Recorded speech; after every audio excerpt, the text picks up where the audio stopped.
Salut à tous, c'est BizBiz. Alors aujourd'hui l'épisode 674 du Zap Image. Comme d'habitude, je vous mets des images de foot d'actualité, des images anciennes, on en parle un peu et c'est parti. Donc on va commencer directement avec un anniversaire et c'est celui de Xavi qui fête aujourd'hui ses 39 ans. Donc Xavi, ancien très grand joueur de la sélection espagnole et du Barça. Donc il a tout gagné dans sa carrière.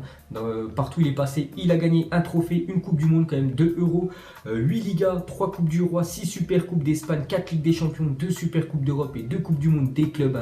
Voilà, c'est quand même un palmarès impressionnant, car voilà, Xavi, l'un des plus beaux palmarès, on peut dire, pour un joueur de football. Donc bon anniversaire à lui. Ensuite, on va parler d'une très grosse info. Donc hier, j'avais dit que Thierry Henry, il y avait des chances qu'il se fasse déjà licencier quand même de son poste d'entraîneur de l'AS Monaco. Bon, il est arrivé le 11 octobre 2018. Voilà, on est mi-janvier et maintenant c'est officiel quand même. C'est plus l'entraîneur de Monaco, voilà, Thierry Henry. Donc l'AS Monaco annonce avoir décidé de suspendre Thierry Henry de ses fonctions d'entraîneur. Franck Passy assurera l'intérim. Donc il a fait seulement 3 mois, on peut dire, voilà, à la tête du club monégasque. Donc ça n'a pas fait l'affaire. Donc le président préfère le remplacer.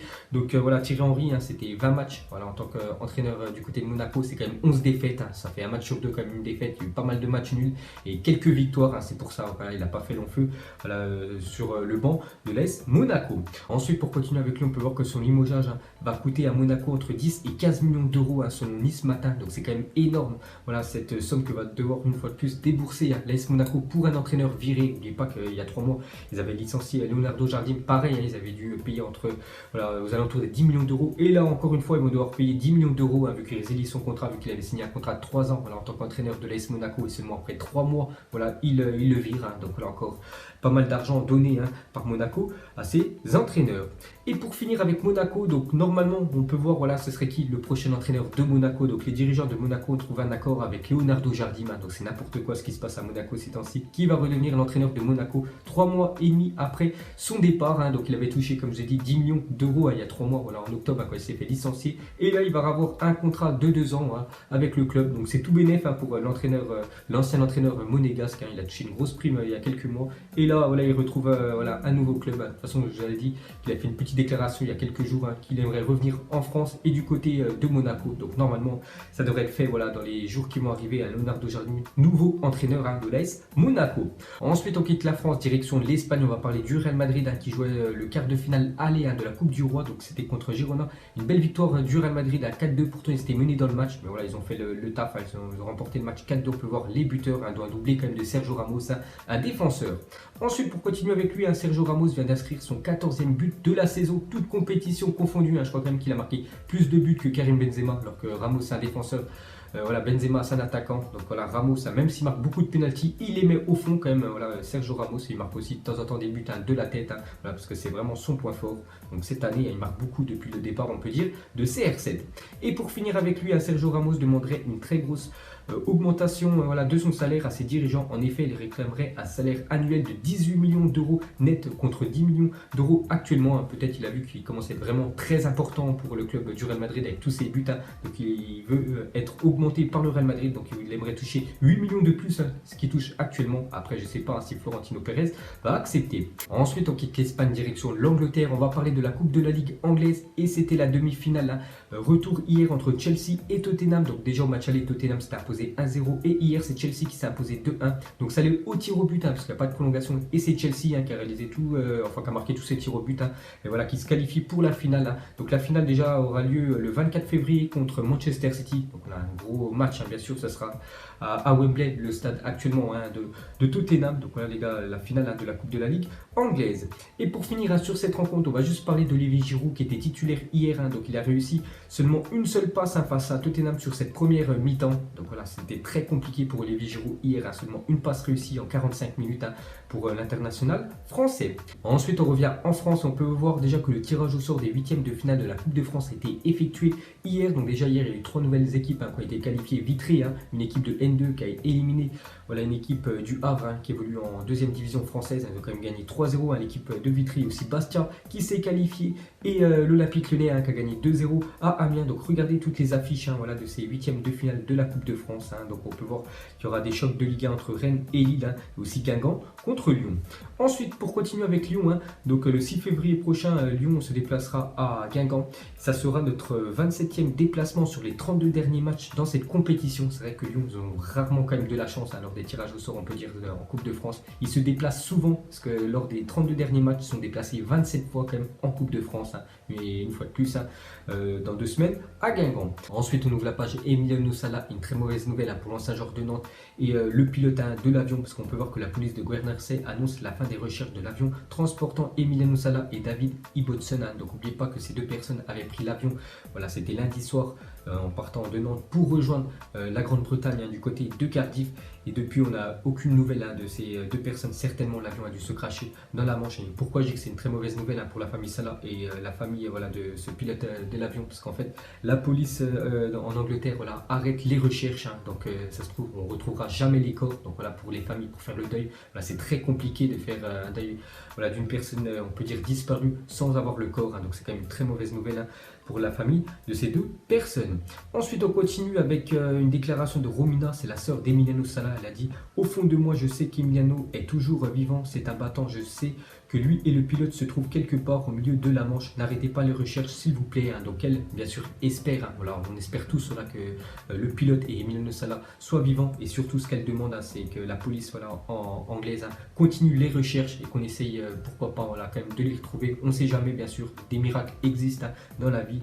Et ce serait un très beau miracle, quand même, si on arriverait déjà à les retrouver vivants, ou même, bien sûr, à retrouver, on peut dire, leur corps pour que les familles, bien sûr, fassent leur deuil. Ensuite, regardez le bel hommage des supporters nantais au pied de la station de métro Argentine à Paris. Donc, c'est le métro ligne 1. Donc, Argentine, on peut voir un maillot du FC Nantes avec quelques photos collées sur le panneau du métro, avec bien évidemment des visages d'Emiliano Sala. Et pour finir avec les hommages envers Sala, donc regardez la banderole déployée par les supporters de Cardiff devant leur stade pour rendre hommage à Emiliano Sala.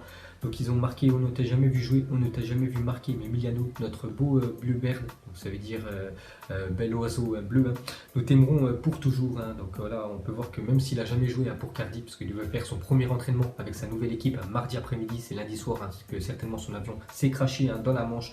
Donc voilà ce qu'a dit quand même les supporters de Cardiff. Donc pour eux, vraiment, c'est une grande tristesse pour le club de Cardiff et bien sûr pour toute la planète football. Ensuite, à parler du reste de l'actu, donc officiel, le tirage au sort des groupes de la Copa América 2019, donc groupe A, groupe B et groupe C. On peut voir déjà que le Brésil, Argentine et Uruguay sont tête de série. Et on peut voir qu'il y a deux pays qui sont invités cette année, c'est le Qatar et le Japon. Donc voilà, ils ont été invités par les organisateurs de la compétition. Donc pour le Japon, il s'agira de sa deuxième participation à l'épreuve. Ils avaient déjà participé en 1999 et pour le Qatar, ce sera une grande première. N'oubliez pas qu'il y a 2 ans, lors de l'ancienne édition de la Copa América, c'était le Mexique et le Jamaïque qui étaient invités. Ensuite, on ouvre la page Mercato. On commence avec une première arrivée certainement du côté du PSG pendant ce Mercato hivernal. Donc accord définitif entre le PSG et le Zénith pour le transfert de Leandro Paredes. Les derniers détails ont été finalisés. Donc lui, c'est un milieu argentin et ça devrait être la première recrue, peut-être la seule du PSG pendant ce Mercato hivernal. Donc il arrive en milieu de terrain. On sait que le PSG voulait absolument un milieu cet hiver. Ensuite, pour continuer avec lui, on peut voir que c'est quasiment officiel parce que c'est Paris United qui a donné l'info. Donc ils ont dit sur leur Twitter: nous sommes en mesure de vous annoncer que Paredes va s'engager avec le PSG. Les derniers détails ont été finalisés. Donc bienvenue à toi. Donc voilà les gars, normalement ça devrait être officiel dans la journée. Et pour finir avec lui, normalement ça devrait être un transfert aux alentours des 47 millions d'euros. C'est quand même très cher. Je ne sais pas trop ce que vaut ce joueur parce que je ne regarde pas trop le championnat russe. Donc l'Argentin va s'engager 4 ans et demi. Donc voilà, officialisation dans la journée. Ensuite, on continue avec les autres infos. Transfert. Donc Diego Godin a passé sa visite médicale avec l'Inter. Donc il rejoindra le club italien cet été. Donc on sait qu'il est en fin de contrat en juin prochain avec l'Atlético. Et donc il n'a pas trouvé, on peut dire, de nouveaux contrats avec l'Atlético parce que lui voulait toucher un petit peu plus d'argent. Madrid ne voulait pas l'augmenter. Donc voilà, il quitte bien sûr l'Espagne et il rejoint l'Italie, l'Inter. Et voilà, qu'il accueillera gratuitement et bien sûr son salaire augmentera avec son nouveau club. Ensuite, une déclaration de Leonardo. Donc il a dit: Piatek voulait le numéro 9 mais nous pensons que cela doit se mériter. Nous avons donc décidé de lui donner à la place le numéro 19 parce que le numéro 9 est libre vu que Gonzalo Higuaín a été transféré du côté de Chelsea. Donc en attendant, ils vont lui donner le numéro 19. Vraiment, s'il confirme, il marque pas mal de buts avec le Milan, il aura certainement le numéro 9 dans le dos. Ensuite, des nouvelles de Lionel Messi qui devrait faire son retour avec la sélection d'Argentine contre le Venezuela en mars prochain. Donc Lionel Messi, son dernier match avec l'Argentine, c'était une défaite contre l'équipe de France en huitième de finale de la Coupe du Monde, a perdu 4-3 par les Argentins. Donc depuis, il n'avait jamais rejoué avec l'Argentine et quasiment on peut dire un an après, il va enfin revenir avec l'Argentine contre le Venezuela. Et bien sûr, c'est pour préparer, on peut dire, la Copa América 2019.